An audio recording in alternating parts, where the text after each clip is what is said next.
शिवसेना वाले कह रहे हैं, एनसीपी वाले कह रहे हैं मराठा मराठा। भाई साहब, महमूदुर रहमान कमेटी की रिपोर्ट ने कहा था महाराष्ट्र में कि मुसलमान सोशली एजुकेशनल बैकवर्ड है, जो बॉम्बे की हाईकोर्ट ने उसको अपहेल्ड किया, और आप सिर्फ मराठाओं की बात करते हैं, मुसलमानों की बात क्यों नहीं करेंगे? वो 50 कास्ट जो मुसलमानों की बैकवर्ड है महाराष्ट्र में, वो देख रही है आपके इस तमाशे को और आपको एक्सपोज करके रहेगी। आप उनकी बात ही नहीं करते। मराठाओं को जरूर दीजिए, मगर आपके इस बड़े दिल में क्या उन गरीब मुसलमानों के लिए धड़कता हुआ दिल नहीं है कि हम सिर्फ भिखारी हैं, आपका वोट हासिल करेंगे, आपको नेता बनाएंगे, मुख्यमंत्री बनाएंगे, प्रधानमंत्री बनाएंगे, और हमको क्या मिलेगा? इफ्तार की दावत और मुंह में खजूर, रिजर्वेशन नहीं मिलेगा हमको। ये कौन सा इंसाफ है सर? इंडिपेंडेंस डे के मौके पर easy express 99 store Abids MPa mall big बाजार पर मिल रहा है 50% डिस्काउंट। श्री असदुद्दीन ओवैसी जी। मोहतरम जनाब चेयरमैन साहब, आपका बेहद शुक्रिया कि आपने मुझे एक अहम दस्तूरी तरमीमी बिल पर बोलने का मौका फराहम किया। मोहतरम चेयरमैन साहब, मैं आपकी जानिब से बरसर इख्तिदार जमात को मुबारकबाद देना चाहता हूँ कि आज उन्होंने जो दस्तूरी तरमीमी बिल को लाया है, आप शाबानों के उस कानून के लाने के नक्श कदम पर चल रहे हैं।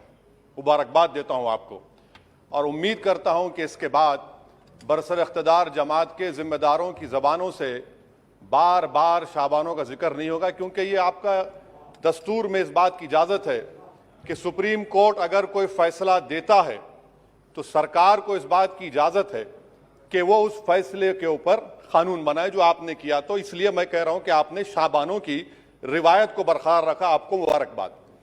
दूसरी बात यह है जनाब चेयरमैन साहब के बड़ी बड़ी बातें हुई कि ओबीसीज के लिए सरकार है। मैं इसको डिस्पेल करता हूं, एक्सपोज करता हूं। ये सरकार ओबीसीज के लिए नहीं है। क्यों नहीं है? National commission of scheduled caste, national commission of scheduled tribe जो है 338B में उनको जो इख्तियार दिया गया है वो प्लान एंड पार्टिसिपेट करने का। आप ओबीसी में एनसीबीसी कहने के खाली एडवाइस करना, यहां पर प्लान और पार्टिसिपेट है ही नहीं।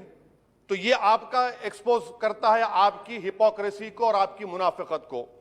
दूसरी बात यह है कि रोहिणी कमीशन ने कहा कि 10% ओबीसी 50% रिजर्वेशन को हासिल कर रहे हैं और 20% जाते हैं, इनको कुछ नहीं मिल रहा है। तो सब कैटेगराइजेशन क्यों नहीं कर रहे आप? अगर आप ओबीसी के लिए हैं तो उन मखसूस कास्ट के लिए आप हैं, आप तमाम ओबीसी के लिए नहीं है।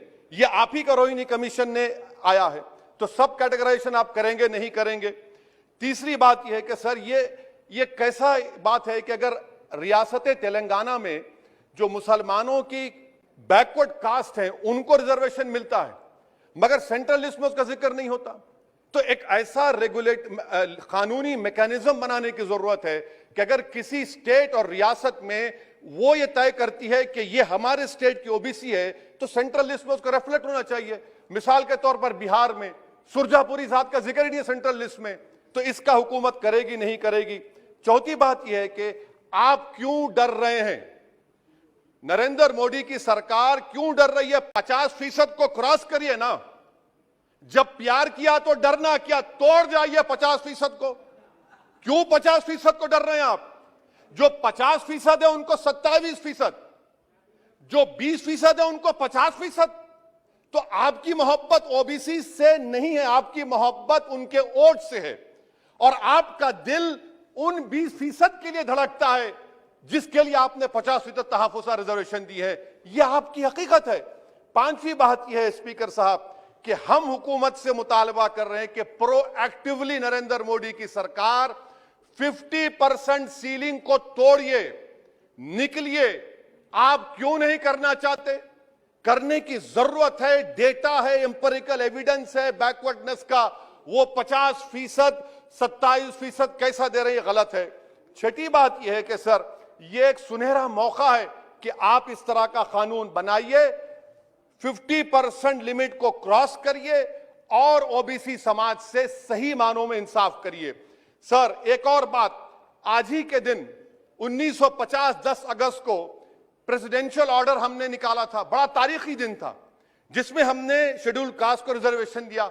मेरा हुकूमत से मुतालबा है, मैंने कांग्रेस की हुकूमत थी वहां बैठता था मैं, आज यहां बैठकर भी तीसरी मर्तबा कह रहा हूं कि 1950 का प्रेसिडेंशियल ऑर्डर रिलीजन की बुनियाद पर बनाया गया, जो राइट टू इक्वालिटी के खिलाफ है, जो राइट टू इक्वालिटी के खिलाफ है। एक सुनहरा मौका आपके पास आया है कि उसको रिलीजन न्यूट्रल करिए। जब शेड्यूल कास्ट में हिंदू, बौद्ध और सिख आ सकते हैं, तो दलित मुसलमान, दलित क्रिश्चियन क्यों नहीं आ सकते? सच्चर कमेटी गवर्नमेंट की कमेटी, उसमें जिक्र लिखा है। आप वो नहीं करना चाहते, आप नहीं करेंगे तो देख रहे उत्तर प्रदेश का अंसारी देख रहा है, उत्तर महाराष्ट्र के वो पसमानदा मुसलमान देख रहे हैं कि क्या तमाशा आप लोग करते हैं। यहां वहां चले जाते हैं, वहां के यहां आते हैं और हम लोग बीच में फंसे हुए रहते हैं। सर, छठी बात यह है, सातवीं बात यह है कि मैं हुकूमत से इस बात का मुतालबा कर रहा हूं कि 1950 प्रेसिडेंशियल ऑर्डर को रिलीजन न्यूट्रल किया जाए। अच्छा, ओबीसी की आपकी सरकार है, 89 सेक्रेटरीज हैं, कितनी ओबीसी है बताइए? 89 सेक्रेटरीज में 5 अगस्त 2009 को एक भी ओबीसी सेक्रेटरी नहीं था, एक शेड्यूल कास्ट और 3 एसटी थे। मुबारक हो आपको, आपकी मोहब्बत यह है, डेटा कह रहा है, मैं नहीं कह रहा हूं, आप मुझे झूठ साबित कर दीजिए। अच्छा, सेंट्रल यूनिवर्सिटी में सर, सेंट्रल यूनिवर्सिटी में 51.6% ओबीसी के पोस्ट वैकेंट हैं।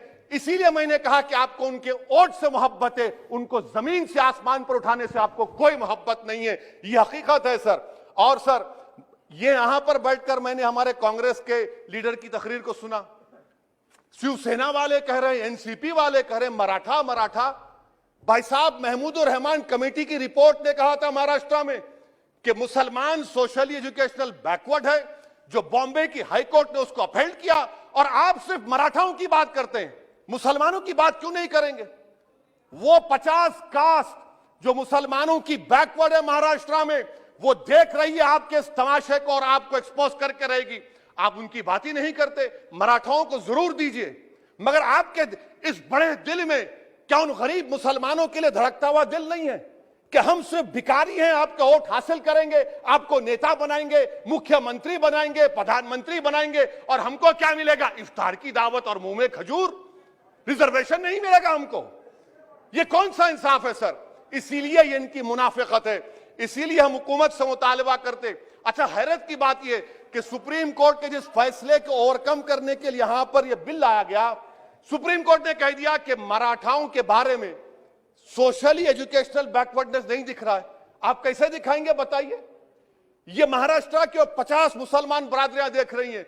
इसीलिए हम हुकूमत से कहना चाहते हैं कि, और मोदी सरकार से, कि आप ओबीसीज के अपलिफ्टमेंट के लिए नहीं हैं, आप मजलूम के साथ नहीं हैं, आप कमजोर के साथ नहीं हैं, आप बेरोजगार के साथ नहीं है। हां, एक हकीकत है, आप ताकतवर के साथ थे और ताकतवर के साथ रहेंगे। आपको वोट की जरूरत है, ओबीसीज और वो जो मुसलमान बरादरियां नीचे, उनको उठाने की जरूरत नहीं है। स्पीकर साहब, ये बिल यकीनन अच्छा है, मैं इसकी तायीद करता हूं। और गालिब ने बड़ा खूब कहा था कि ये जो तमाशा मैं देखता हूं कि बगीचे अतफाल है, दुनिया मेरे आगे, होता है सब शब रोज तमाशा मेरे आगे। शुक्रिया सर। 99 स्टोर्स के जरिए हैदराबाद और दीगर शहरों में धूम मचाने के बाद इजी एक्सप्रेस ने घर बैठे शॉपिंग करने के ख्वाहिशमंद अपने कस्टमर्स के लिए लॉन्च की है अपनी वेबसाइट, जिसका नाम है wholesale99.in। इस वेबसाइट पर 1000 से ज़्यादा वैरायटीज़ के प्रोडक्ट्स मौजूद है। ऑनलाइन शॉपिंग के ख्वाहिशमंद अफराद wholesale99.in पर जाकर अपना ऑर्डर बुक कर सकते हैं और 100 रुपये डिलीवरी चार्ज पर आपका बुक किया आइटम आपके घर तक पहुंच जाएगा। प्रोडक्ट्स की डिलीवरी ऑल ओवर इंडिया मौजूद है। इस चीज़ के साथ साथ रिटर्न पॉलिसी भी मौजूद है, जिसके तहत प्रोडक्ट पसंद न आने पर आप इजी एक्सप्रेस 99 के प्रोडक्ट्स वापस भी कर सकते हैं। जो आइटम्स दीगर वेबसाइट्स पर महंगे बिकते हैं, वो इजी एक्सप्रेस 99 स्टोर की वेबसाइट पर सस्ते मिलते हैं। यकीन ना आए तो आप wholesale99.in के प्रोडक्ट्स के दामों को दूसरे वेबसाइट के प्रोडक्ट्स के दामों से टैली कर भी खरीद सकते हैं। ये तो थी बात ऑनलाइन शॉपिंग करने वालों की। अब बात करते हैं कारोबार करने वालों की। कारोबार के ख्वाहिशमंद अफराद 99 स्टोर या wholesale99.in से सामान खरीदकर अमेज़ॉन, फ्लिपकार्ट और दीगर शॉपिंग वेबसाइट्स पर बेच सकते हैं और अच्छा खासा मुनाफा कमा सकते हैं। इस चीज़ के साथ साथ आप इजी एक्सप्रेस की वेबसाइट की भी फ्रेंचाइजी खरीद सकते हैं और प्रोडक्ट्स पर 25% तक का मुनाफा कमा सकते हैं। वेबसाइट की फ्रेंचाइजी खरीदने के ख्वाहिशमंद अफराद तफसीलात के लिए स्क्रीन पर दिए गए नंबर्स पर राब्ता पैदा करें या विजिट करें हमारे इजी एक्सप्रेस 99 के स्टोर्स MPM मॉल एबिट्स, podium mall Toli Chowki, SMP mall Gulzar house, old Krishna talkies पर।